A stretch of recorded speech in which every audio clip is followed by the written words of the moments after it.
You're in the kitchen. Okay, we're live, and for another live kitchen conversation. Excited for this one because today we are talking to the OG of pickleball paddle making, Curtis Smith, the CEO of Paddletek, who knows absolutely more about paddles. He's forgotten more about paddles than I will ever care to know. It is unbelievable when we have these conversations with Curtis. He can geek out with the best of them. And there's no one that knows more about it than him. So we always hear the question, which paddle should I get? What's the best paddle? We see these questions in the kitchen all the time. And we thought, who better to have on to help us straighten this out than him? So we want to welcome Curtis Smith to the show. Curtis. Howdy. I'm good. Thanks for having me. Well, thanks for being here. Thanks for joining us, Curtis. Yeah. So, Curtis, let's jump in. Let's talk a little bit about Paddletek, your background. I know everyone wants to know which paddle's right for them, and we're going to get to that. But first, I just want to briefly touch on your background and how you became the OG of pickleball paddle making. Yeah, you're being too kind. So, I guess the short story is in 2010, my brother launched the first polymer honeycomb paddle, and he was making them out of his garage. I was in between businesses, and he kept asking me, "Hey, do you have any interest in pickleball?" I kept telling him, "No, it sounds stupid." I was the one that was stupid, and so, but I was helping him out.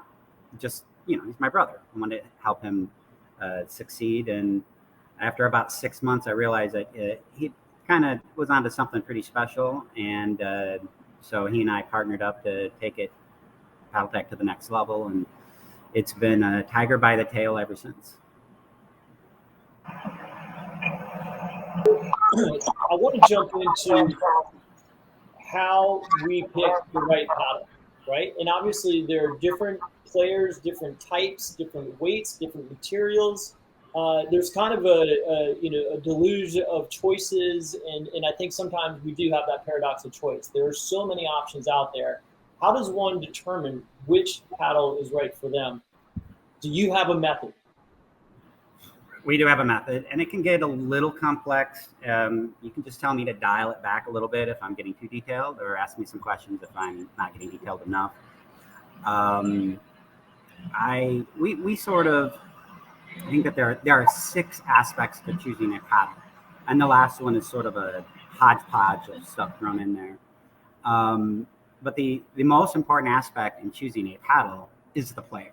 The player. Most people who ask that question are new to the sport, and so they don't really know.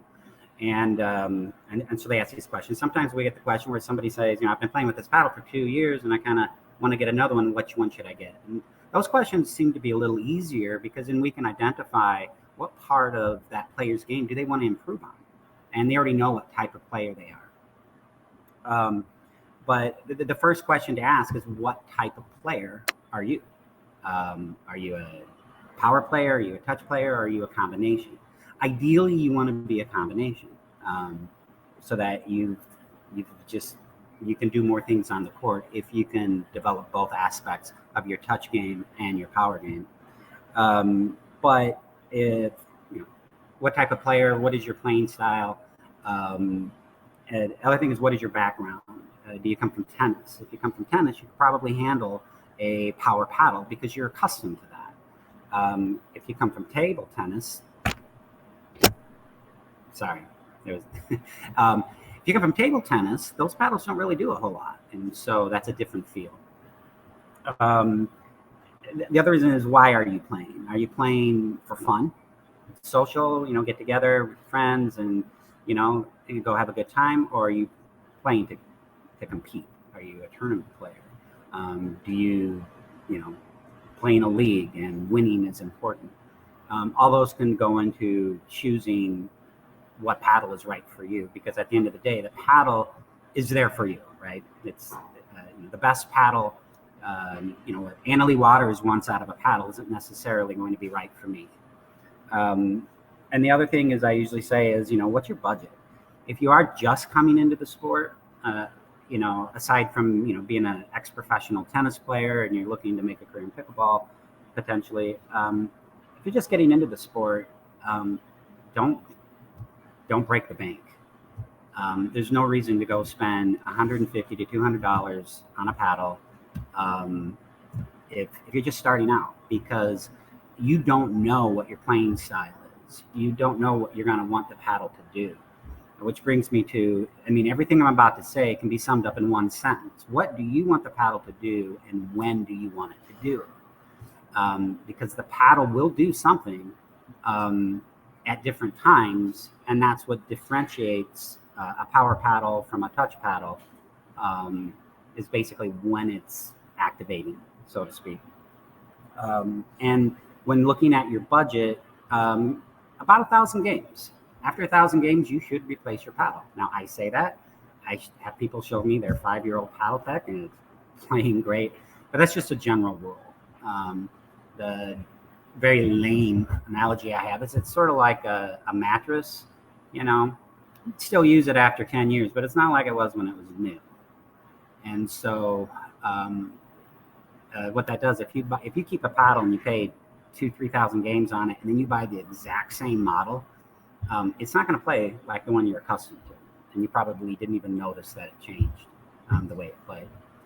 And then, so once a player says, "Hey, look, this is how I play. I'm a touch player. I like to hit the ball hard." The next is determining in a paddle is weight. That is, to me, that's where to start. I have this little formula here that you're going to see it lots of times. That doesn't reflect too much. Power in pickleball terms is the speed of your swing squared times the weight of the paddle. There's no way around this formula. And so if you can get a lighter paddle and it allows you to swing faster, you're going to get exponentially more speed or more power because it's squared. And so we usually tell people to determine what their ideal weight is, and that can change. People, as they get better, as they change the way they play, maybe their weight of the paddle will change. But determine that weight of a paddle that they're comfortable with. Right now, the most popular weight range is somewhere between 7.5 ounces to 7.9 ounces. Seems to be that sweet spot for people coming into the sport. It's not too heavy, it's not too light. A lot of feedback. That doesn't sound great. Hang on 1 second. So, can you hear me? I can. Okay. How much 0.1 ounce? How much of a difference does that actually make? Not much. Not much. Oh no. The little polymer bags that the paddles come in that you might get. That's 0.4 ounces. 4/10 of an ounce. Sorry. It's really not that significant. Usually if people are like, no, I absolutely have to play with a 7/8. It can't be even a half a tenth higher. It's in their head. But the general rule for that is anything 0.2 of an ounce or greater is significant, and the paddle will play differently. And so when determining your weight, here is the kitchen scale that we have. These are calibrated at the factory. And if I put a paddle on here and it says 8 ounces, that paddle could be 7.9 or it could be 8.1. So what we usually try to do is if somebody says, I want an 8-ounce paddle, that a 7.9 or 8.1 is right there. Because if I could take this scale to another part of the country with different air pressures and stuff, and it'll read differently. Ideally, they should be calibrated every use. And if it gets picked up and moved on a table, it should be calibrated again. That's not really that practical. And even if it was completely calibrated, the factories themselves say there's a variance here. And so If you need it to be exact, you need to spend thousands of dollars to or use weights to get it exactly right. All that said, anything less than 0.2 of an ounce really isn't going to affect the way a paddle plays. But it does bring to the point, and you're asking that, is that if you're comparing paddles, if you're trying to say, hey, look, I've got two here. Like, I want to know if I like this paddle or this paddle. If they're not the same weight, you're not really getting an accurate comparison. And I've had people say, wow, this paddle was 7.5, this one was 8.1. I really like the 8.1 paddle, so I like that paddle. But they might have just liked the weight. And so usually when people are comparing paddles, we recommend know your playing weight. That paddle, and it's a general rule, people can change. It's the most comfortable, the heaviest paddle that you're comfortable playing with, that your arm's not getting tired, you can still swing at full speed. Because if a heavier paddle slows you down, you're going to lose exponentially more power because you don't have the speed. But there's a growing trend right now to go with heavier paddles. It does slow people down, and they don't have to work as hard. But again, it goes back to rule number one. It's a personal preference. Did I answer that question? Yeah, absolutely. It's interesting. So the speed is squared, Mm-hmm. right? So there's more importance on speed than weight. Is that correct? Correct. So With go ahead. With one exception. Yep. Once you get below 7.5 ounces, you're really lacking the mass. So the real formula for those physicists out there, it's Isaac Newton's formula. It's energy equals acceleration squared times mass. So in pickleball terms, power equals speed of your swing squared times weight of the paddle. So no, I forgot where I was going with that. So I've identified what kind of player I am, right? And then it comes down to the weight of the paddle. Then what? Then is it material? What is the next kind of phase here? Okay, well, one other point. When you're testing the paddles for weight, use the same ball. Don't go and play with a new ball and then go grab an old ball, because those balls will change the way a paddle plays, and it's not a good comparison. So once you've decided what your weight is, and I'm not quite done with weight, we recommend, and let's say, Jason, that you say, hey, look, I'm really comfortable with an 8-ounce paddle. And you come to me and you say, I don't just play for fun. I want to play in tournaments. I want to get better. I'm going to recommend that you get a lighter paddle than 8 ounces, and that you then fine-tune your paddle using lead tape. Most pros use lead tape on their paddle to bring it up to their playing weight. They start lighter, and then they get heavier. And this allows you to fine-tune it. You can fine-tune the balance, you can fine-tune weight, you can even adjust the weight. You can't get lighter than factory, and then say, I think I'm an 8 ounce, but maybe let me try a 7.8. Take a little bit of weight off, and maybe you like that better. And that to me is the best way to determine. When putting the weight on the paddle, you're going to want to put it on the 3 o'clock and the 9 o'clock for a balanced weight. And this will give you torsional vibration control. So when the ball hits sideways, over off center, sweet spot, it's less likely to twist in your hand. Or you can make it more head weighted and with the weight up here, and that will give you more power. And it allows players to fine tune their paddle to their exact weight. One example, this is Annalie Waters' signature paddle. She starts with 7.5 ounces and perimeter weights it to 8.6. I could not play with that paddle. I wouldn't be able to keep it in the court, but she's a pro, right? So she can do that. And that is, to me, now, if you're just a recreational player, but you don't want to go play, get the weight you want from the factory, it'll be just fine.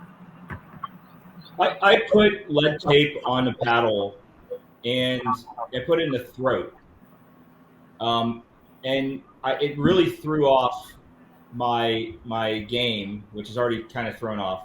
But I had to take it off because I felt like I was just a little delayed in everything.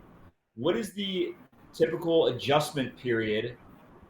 You put it here? Sorry, in the neck. Yeah, in the neck, down in right in that area. Down here. No, in the like in the bottom of the paddle. What is that called? At the base, the throat. Good enough. The throat. Yeah, I put it in the throat. And so what is the typical amount of time that it takes to adjust to that new weight that's been added? It shouldn't take you long. So it's a user error then. It might be. So that's actually, I don't want to say it's an odd place to put the tape, because Simone Jajim, who is, a living legend, future Hall of Famer, when we produce her paddles, it would be a Prince though. She asked us to put an entire ounce in the handle. So she has the weight, but because it's in her hand, it's not getting leverage on her, so she can still maintain the quickness up at the line. Look, I mean, comparing Simone to anyone else is just not fair to somebody else. So you would say typically put it around the perimeter of the paddle, the lead tape. I would say that if you're adding weight to your paddle and you're having a difficult time and it's slowing you down, then you probably just made it too heavy. Start with an even lighter paddle and then put the weight up. So because it's really about perimeter weighting, which will increase the paddle's performance, is one. Torsional vibration control, which we do add into some of our panels inside, which I mentioned, and give you a head weight. And so if it's slowing you down, it might just be too heavy. Got it. Thank you. It's helpful. All righty. And that, I could go on and on and on about tuning a paddle. The other one is shape. And this is usually what people, if I talk to people, their eyes start to glass over. Shape is very important in choosing a paddle, because it depicts a lot in where the sweet spot is. The location of the sweet spot on a paddle is not determined by any human, nor can it. It's determined by physics, and it's always the same. It's 22%, technically, I keep going the wrong way, technically from wherever you're holding it, but 22% of the length of the paddle down from the top is the location of the sweet spot.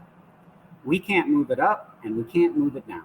It's going to be right there. And all we can do is manipulate its shape and its performance. And so why is that important? The shape of a paddle determines the size, the performance, and location of the sweet spot. That's where you want to hit the ball. And so if I were to compare, this is our original shape. And over here, I don't think it'll fit on the camera, I have a Tempest Wave Pro. The Tempest Wave Pro is a more defensive paddle. So it's wider. So it has a bigger sweet spot because it's wider.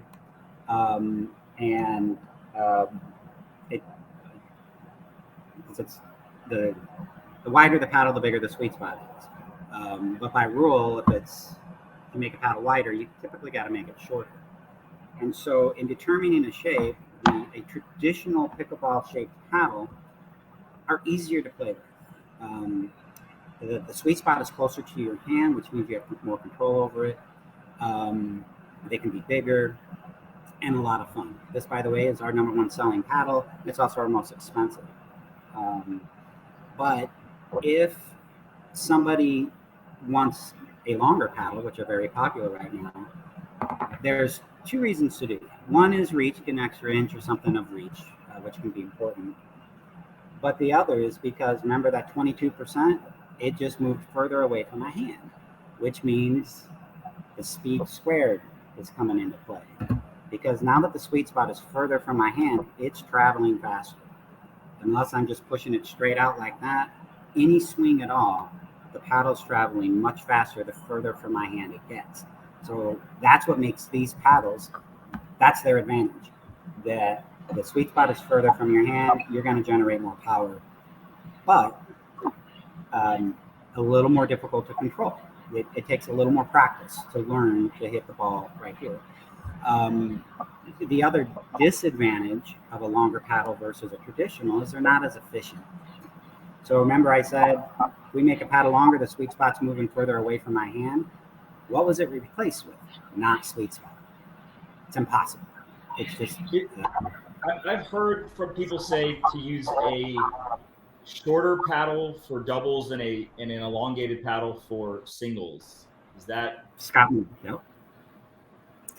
But you really have to be good. I'm not that good. I don't think I'll live long enough to be that good, because you have to change where you're hitting the ball on a paddle by switching paddles, and just like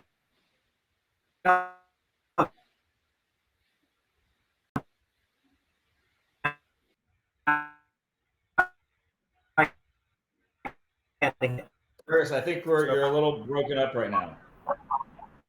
You cut out there for a second. I think your Wi-Fi was.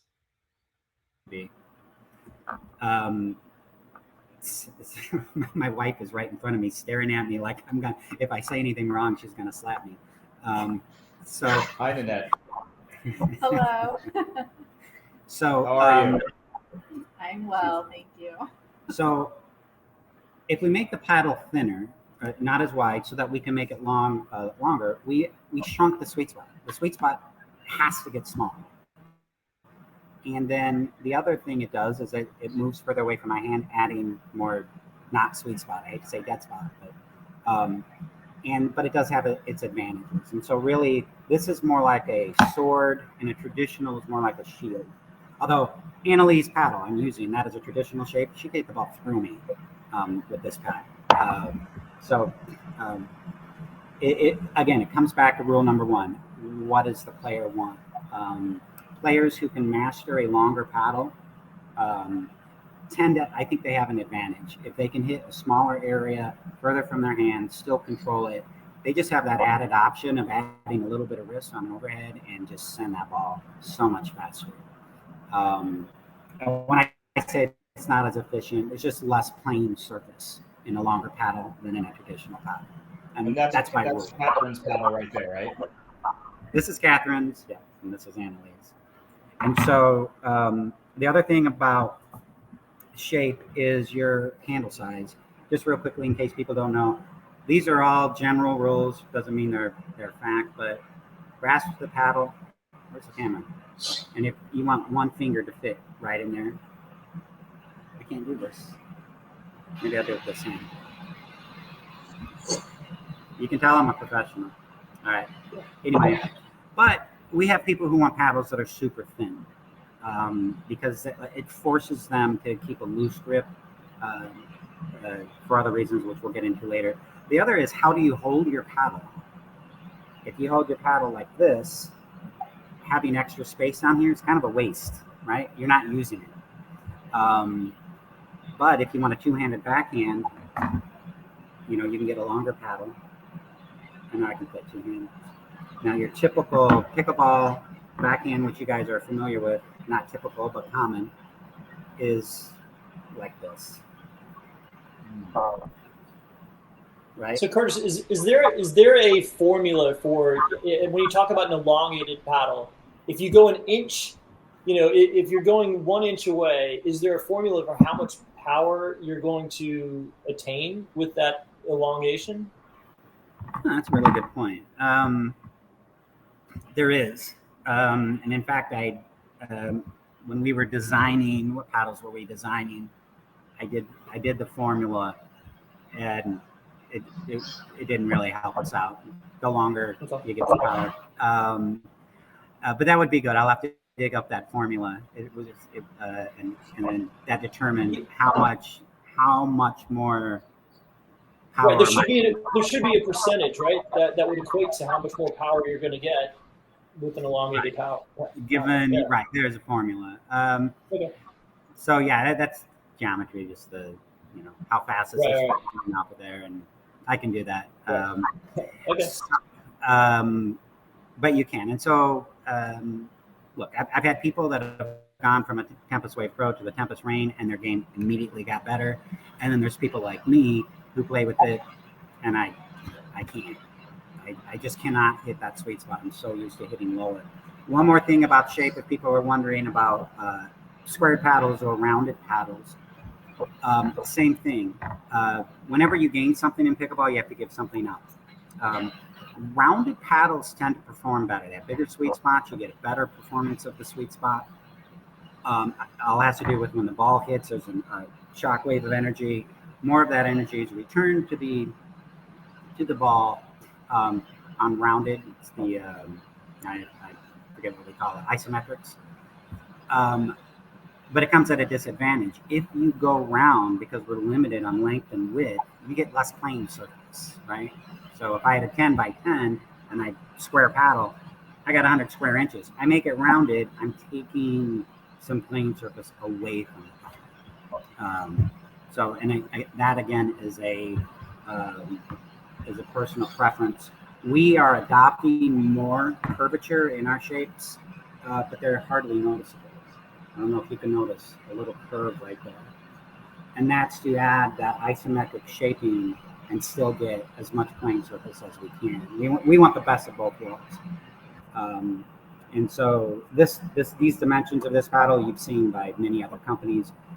Ours may look a little bit different, but because of that curve, it tapers just a little bit.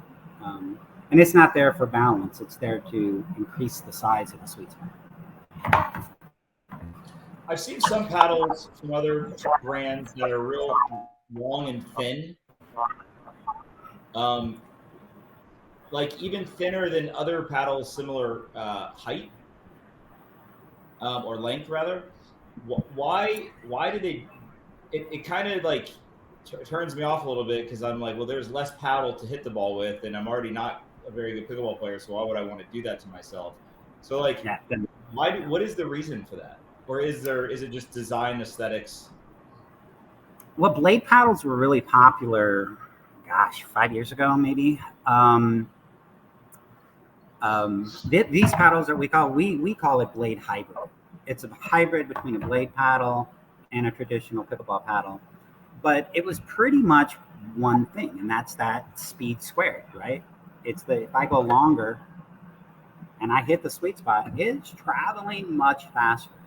And basically those people or players who like those, they're giving up the usable playing surface in exchange for that added power, maybe for reach.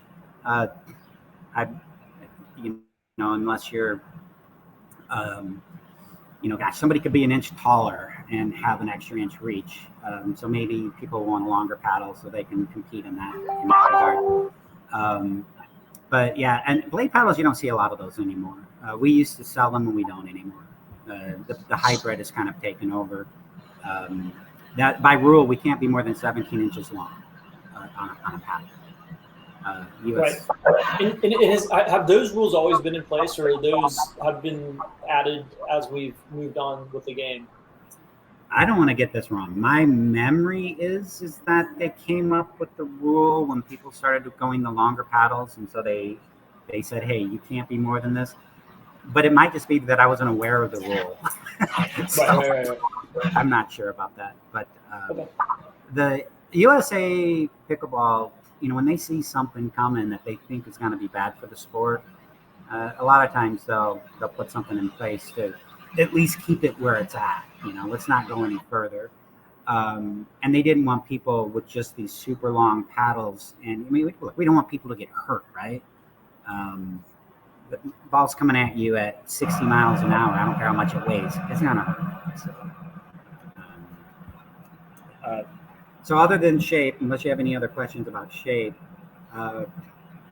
materials. I usually just get one question when it comes to materials.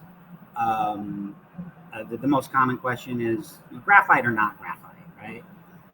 And it really goes back to what do you want the paddle to do and when do you want it to do it.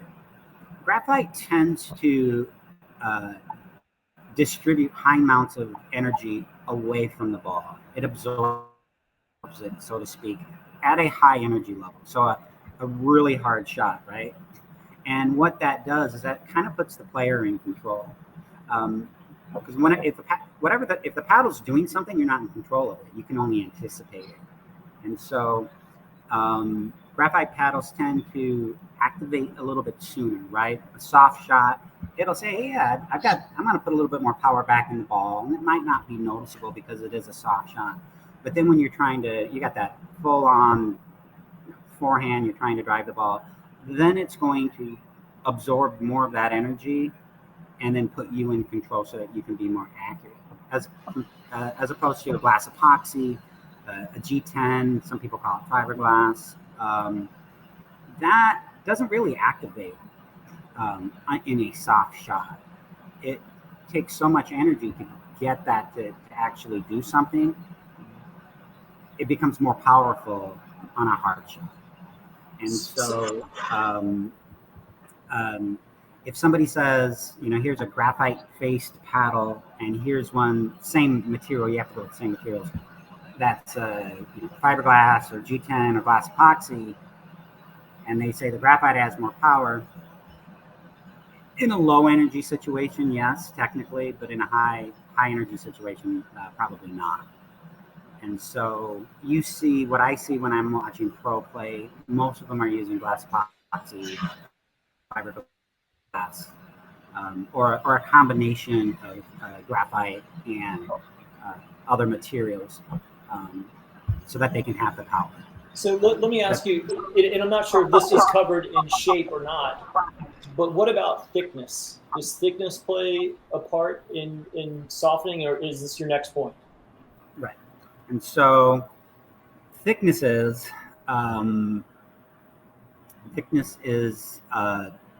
similar to the differences between graphite and a fiberglass space.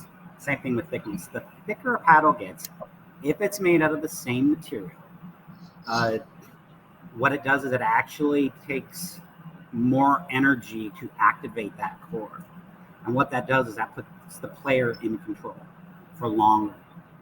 And so they're typically easier to play with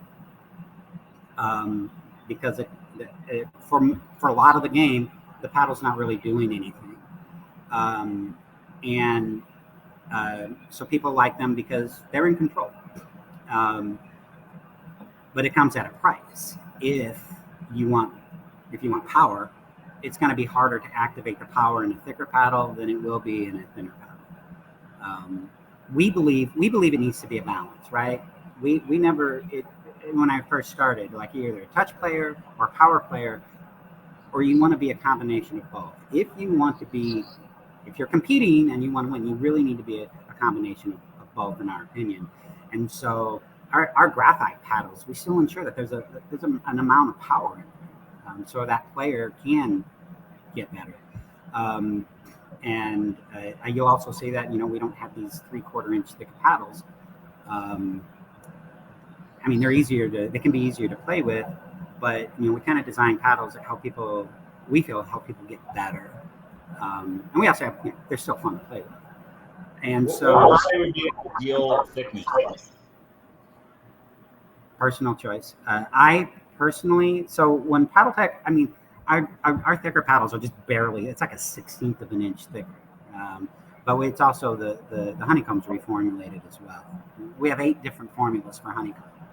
I won't talk about that because it's proprietary, but so that we do have some paddles that are just barely thicker. If we went any thicker, if we took the Tempest Wave Pro and made it thicker, essentially what we're doing is we're kind of dumbing it down a little bit, and it might be fun for somebody who's playing recreationally, but why pay $180 for a paddle just to go have fun with your friends? Which is a point I really want to make. The price of the paddle does not mean that it's better. It doesn't mean it somehow has better technology. It really doesn't. Our pricing structure is really based on what it costs us to produce it. And so our most decorated paddle is the Phantom EXL, and it's a $99 paddle. It doesn't mean it's bad. It just means that we make so many of them, we can keep our price A lot of people have said, well, this paddle's more money, so it must be better. I'm like, no, it's not necessarily the case. You can buy we have paddles that have won multiple national championships for $89. So if it's good enough for a pro, it's probably good enough for me at $89. So I know you're probably thinking, why isn't he trying to sell more expensive paddles? I'm just saying that, my recommendation is, if you can afford any paddle you want, get the one you like. Don't worry about the price. And most companies, the best way to buy a paddle is most companies have a return policy or a demo program. I know we do, our competition does. You can get some demos, you can try them out, or if you're pretty sure you want a paddle, I know at least with us, send it back in 30 days. I don't care if your dog chewed on it. We'll take it back. We'll get you the paddle you want. And so I just caution people to think that price somehow depicts that what is a better paddle. It's not necessarily. Speaking of price, I mean, I've seen that there's some new paddles coming out that are in the upper $200, approaching $300. You think this is just going to continue to be a trend where the paddles get more and more expensive? And what I hear you saying is that it doesn't necessarily mean it's a better paddle. And so our consumers, pickleball players, are we kind of getting, the wool pulled over our eyes, so to speak? Well, that's common. My wife and I are shopping for a shuffleboard table. We know nothing about shuffleboard tables. We just know we really like to play. And so it's too easy to say, this one's $500 more, it must be better. And then we start doing our research. And we're like, oh, no, not necessarily. And it's the same thing with paddles. So, I don't want to, I would just caution people, like if I'm coming into the sport and I want to present myself as a premium brand, throw $250 on the price of your paddle and you'll get people's attention. Doesn't mean anything. So it's just common in any product, any category to, if it's expensive, we automatically think it must be better.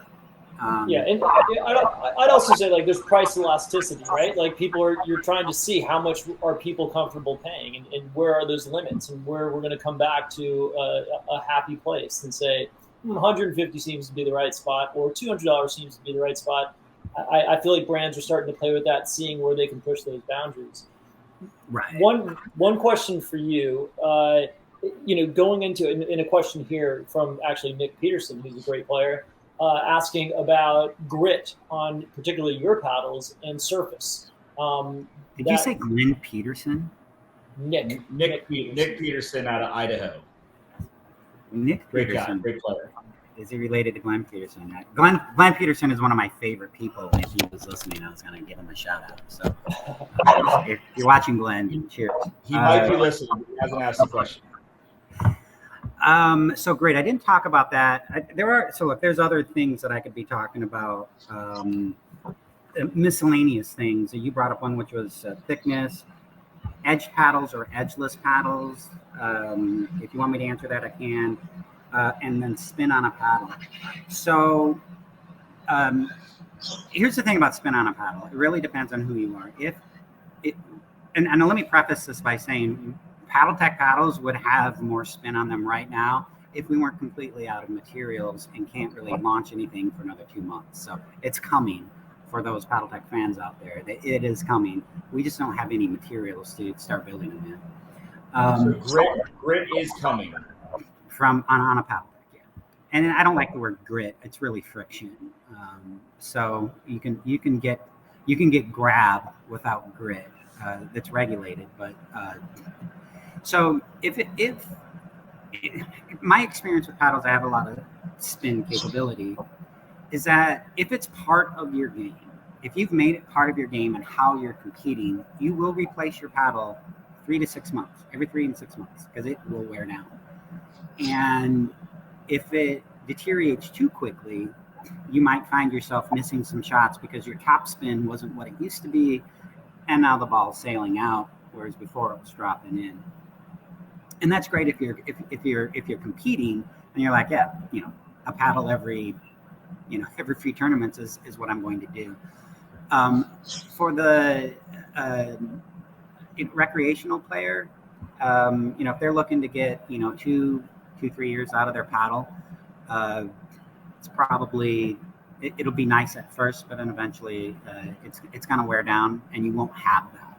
So if it's a part of your game, you just buy more paddles.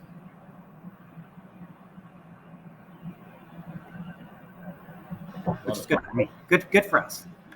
I do think, going back to the price versus quality, I do think that branding and personal preference is continuing to win out in the space.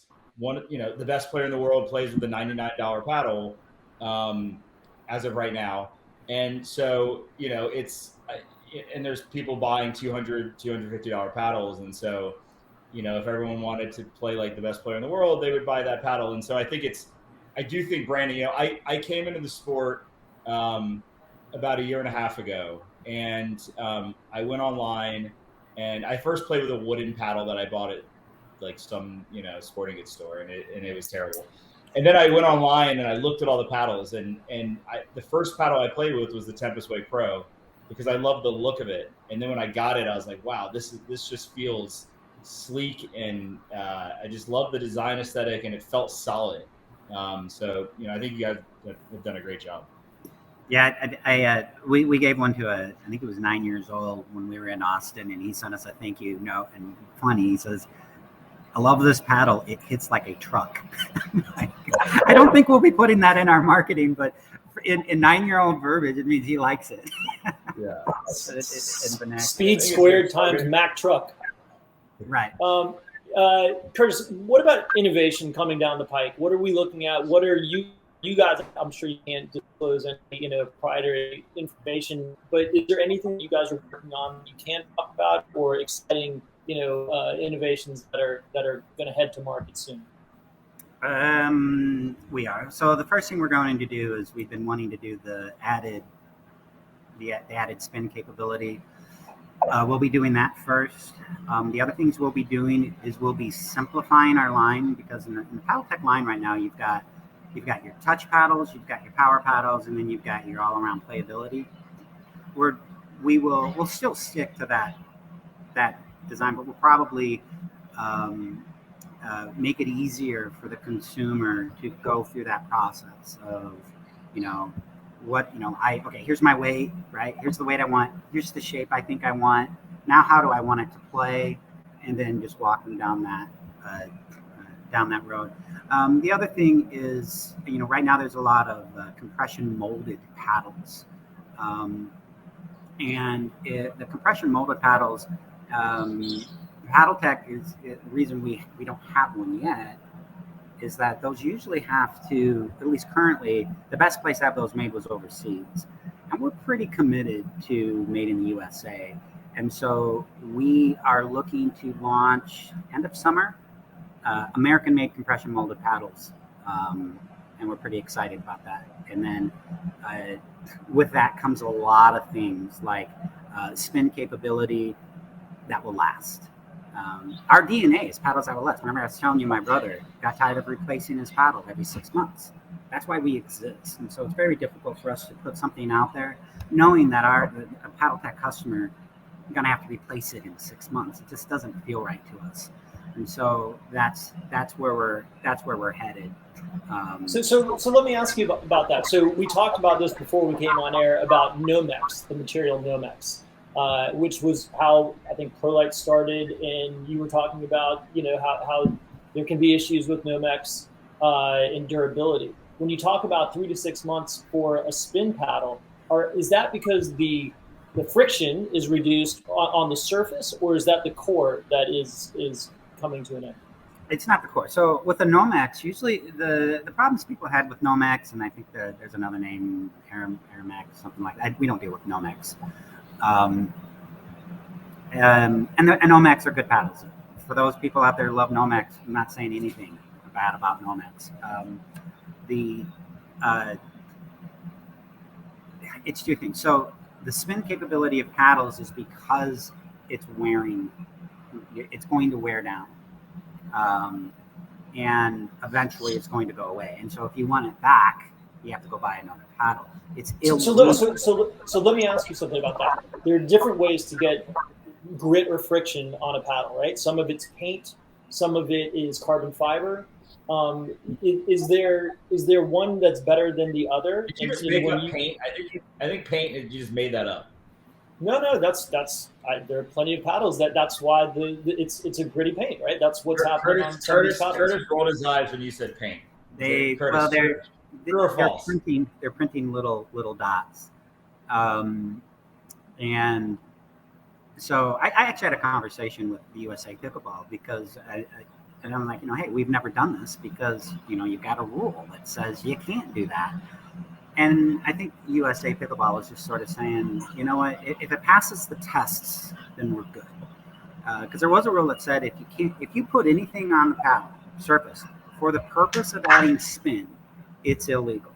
You can't use anything rubber, latex, or anything with rubber in it. And if you're putting anything on that paddle for spin, it's illegal.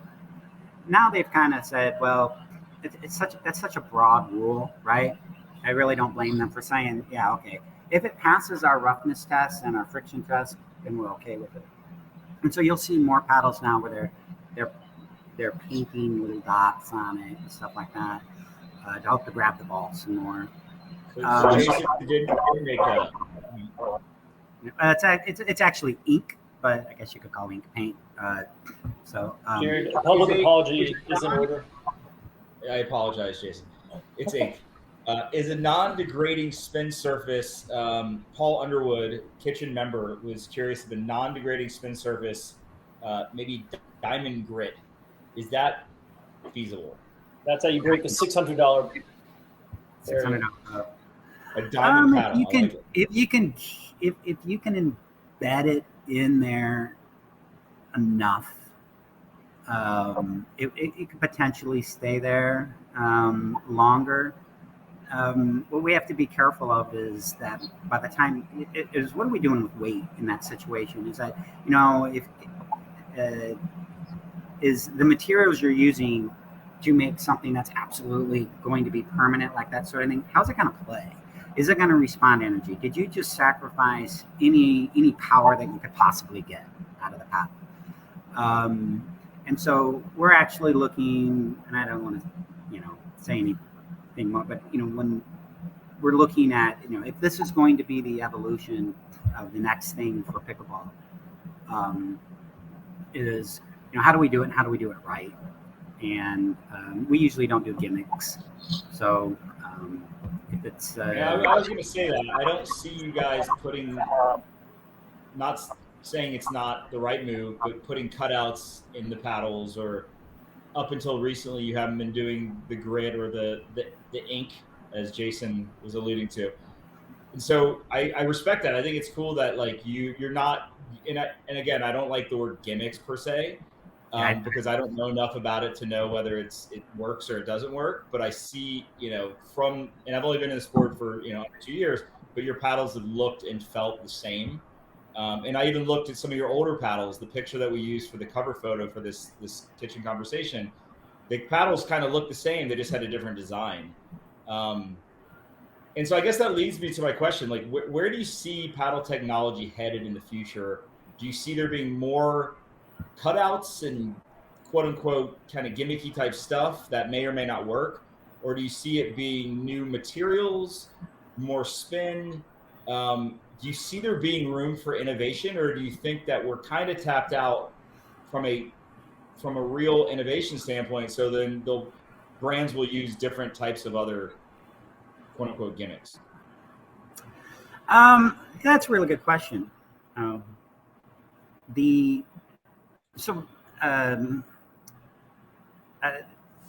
Somebody told me we were in a R&D session, and somebody said, you know what, we need to design a new core, right? Paddletek changed the sport with the polymer honeycomb, took over the sport.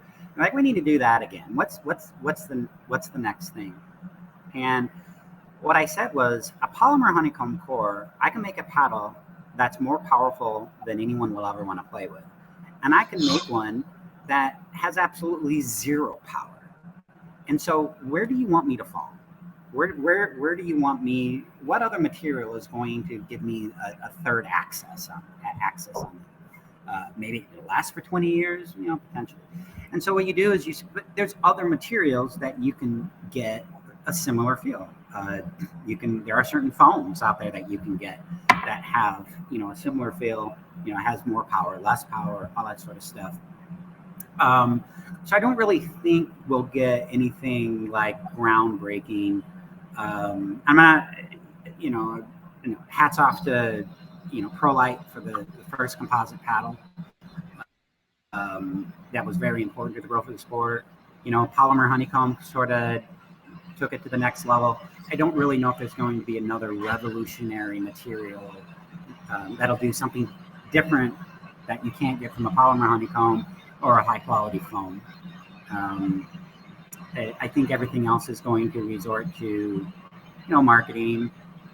Our paddle has a hole in it. Our paddle, it's not a bad idea. I'm not saying that was a bad idea, but our paddles are edgeless, but that comes at a disadvantage as well. Everything else will just be fine tuning it, in my mind.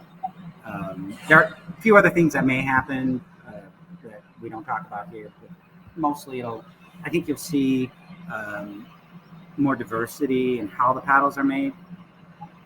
So Curtis, I got a question for you. We get this all the time. People are always asking about, they have tennis elbow and what paddle is right for them to cure them of this ailment.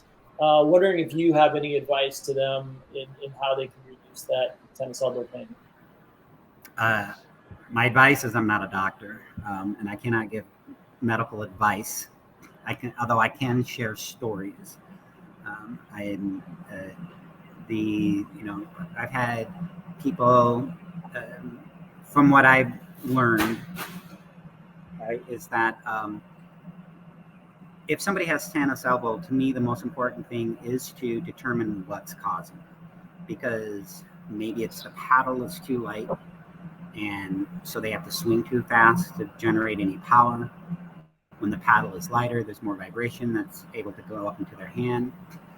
Maybe it's because the paddle is too heavy and they're, too much energy to get it going. Maybe they're gripping the handle too hard and they're tightening up all those tendons. So maybe their handle's not the right size. And maybe they just have tennis elbow. I'm not a doctor. I just know that when people have it, we say, try this. Now, we were supposed to launch this last fall, and we still haven't because we can't get our supplies, but we do have something that'll be an option. It's a patented material that absorbs a lot of energy out of the handle. And so if vibration coming into somebody's arm is causing their tennis elbow, this could potentially help. And, I think that's about what we can do. And then, so I don't know. Determine what's causing it, and okay. Try things. Fair enough. So, Curtis, we're running up on an hour now. I want to make sure that we have covered everything that you want to cover, and then I'll do a little recap. Is there anything that we have not covered in terms of selecting a paddle? Yeah, the one thing I forgot, some people ask me whether, an edgeless paddle or an edged paddle. It's really up to them. The edge guard on a paddle has two purposes. One, some of the best playing materials need it to make sure it doesn't fall apart. And the other thing is when you do hit the ground, you're destroying edging that costs $1 and not $150 paddle. And all you really get is that extra 1/8 of an inch around the edges in playing surface. So it is really, that's a personal preference. If somebody wants to hit the ball way up on the tip and it not go someplace else, then that's on them. But we typically think that it needs some protection for when you hit the ground.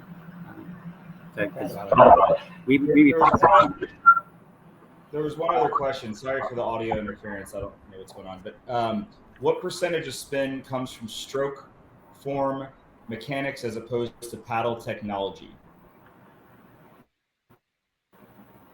I think it's a little bit of all of the above. I mean, I'm horrible at trying to put top spin on a.